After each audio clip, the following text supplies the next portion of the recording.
Pasca reformasi bergulir selama puluhan tahun melalui media-media yang tak bertanggung jawab, opini kita telah digiring untuk menempatkan Jenderal Soeharto sebagai dalang dari peristiwa G30S PKI. Selain itu, ada pula media yang nekat menggiring opini kita untuk menganggap peristiwa G30S di tahun 1965 adalah konflik internal di tubuh TNI AD. Bahkan PKI sama sekali tak terlibat. Tuduhan mereka seolah mengabaikan pengakuan para pelaku dan saksi hidup yang tertangkap dan diseret di depan Mahkamah Militer luar biasa. Seperti ex-Letkol Untung, ex-Brigjen Suparjo, dan juga pengakuan dari Ketua Sisi PKI Sudisman yang telah mengakui bahwa pimpinan PKI terlibat dalam aksi itu. Di samping itu, bagaimana mungkin peristiwa G30S dipandang hanya urusan internal TNI AD? Bukankah dalam gerakan 30 September terlibat beberapa perwira di luar TNI AD, antara lain Mayor Udara Suyono, Mayor Udara Gatot Sukrisno, bahkan Mempang AU-nya Laksamana Madya Omardhani juga terlibat. Bukti lain menyatakan, bukankah markas komando operasi G30S berada di daerah Lubang Buaya, kawasan Pangkalan AU Halim? Ditambah bukti keterlibatan beberapa perwira di luar institusi TNI AD. Berarti jelaslah bukan persoalan internal TNI AD, sebagaimana yang dikatakan pimpinan PKI dalam pembelaannya pada waktu itu, yang kemudian dikutip kembali oleh pihak-pihak yang tak bertanggung jawab, yang dengan pintar dan ahlinya dalam memutarbalikkan fakta, memanipulasi data, memasukkan dokumen, mengarang cerita penuh rekayasa, bahkan memfitnah untuk kepentingan politik sesaatnya. Sekarang, mari kita membahas perihal pertanyaan, mengapa Soeharto tak menjadi target operasi G30S? Kita semua tentu tahu kalau para perwira TNI AD yang menjadi korban kebrutalan PKI adalah mereka yang menolak proposal yang diajukan PKI mengenai angkatan kelima. Memang benar bila tempat tinggal mereka saling berdekatan, yaitu daerah Menteng. Tapi harus diingat bahwa mereka yang menjadi korban adalah para petinggi di markas besar TNI AD.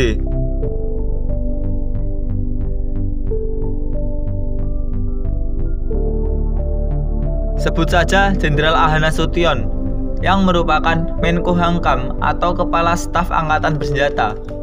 Ia dikenal menentang konsep Nasakom yang digagas Bung Karno dan didukung kuat oleh PKI. Bahkan pada waktu itu telah muncul sebuah plesetan singkatan yang terkenal bagi kalangan komunis pada waktu itu, bahwa Nasakom yang kepanjangan dari Nasionalis Agama Komunis diubah kalangan komunis menjadi kepanjangan Nasution Anti Komunis, sebuah sinyal prakondisi tentang siapa lawan politik mereka.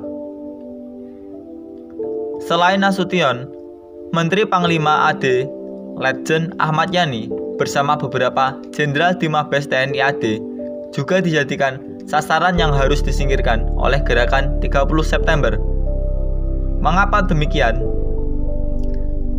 Hal itu dikarenakan dalam seminar pimpinan TNI AD pada 5 April 1965 di Bandung, para jenderal TNI AD secara mengejutkan menetapkan sebuah doktrin strategis yang disebut Tri Ubaya Cakti yang pada dasarnya menyebutkan tentang bahaya dari utara, di mana secara tidak langsung menyatakan ancaman Indonesia adalah Cina komunis. Selain itu, langkah lainnya dari petinggi TNI AD yang membuat Bung Karno dan PKI semakin gusar adalah petinggi TNI AD menentang keras akan pembentukan Angkatan Kelima yang merupakan cikal bakal tentara rakyat yang diidamkan PKI. Sementara itu, Maijen Soeharto yang ketika itu menjabat sebagai Pangkostrat bukanlah bagian dari Mabes TNI AD. Soeharto hanyalah bagian dari komandan yang menjalankan keputusan yang diambil Mabes AD. Selain itu, Kostrat adalah institusi baru perubahan dari Caduat, yaitu Cadangan Umum Angkatan Darat, yang saat itu belum memiliki pasukan tersendiri, sehingga pasukannya berada di kodam-kodam yang mana berada di bawah kendali pangdamnya masing-masing. Hal lain adalah sikap Maijen Soeharto yang tidak vokal dan tidak pernah mengeluarkan statement yang berseberangan dengan Presiden Soekarno dan para pimpinan PKI. Mengenai tuduhan bahwa Soeharto lah yang menggerakkan Batalion 454 para Diponegoro dan Batalion 530 para Brawijaya yang merupakan pasukan G30 SPKI adalah suatu hal yang terbantahkan. Kalau Soeharto, mengapa hanya kedua batalion itu? Mestinya Batalion 827 para Kujang Siliwangi juga jadi pasukan G30S, karena ketiga batalion itulah yang dipanggil oleh Soeharto, tentunya dengan sepengetahuan Menpang AD Legend Ahmad Yani. Memang benar, Soeharto lah yang mengirimkan radiogram ke Kodam se-Jawa untuk mengirimkan batalion terbaiknya untuk kepentingan parade HUT ABRI pada 5 Oktober 1965 di Jakarta.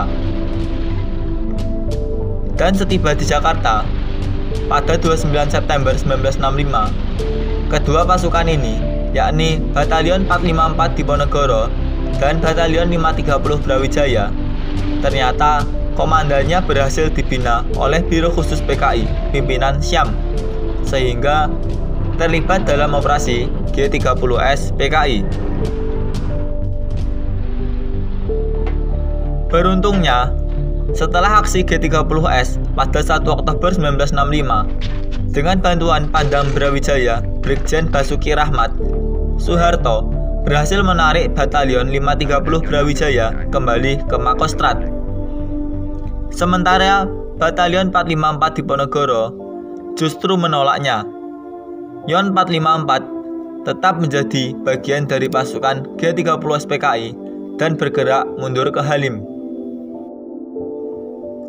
Mengenai tudingan bahwa posisi Soeharto karena pernah menjadi Pangdam Diponegoro, itu pun juga tak berdasar.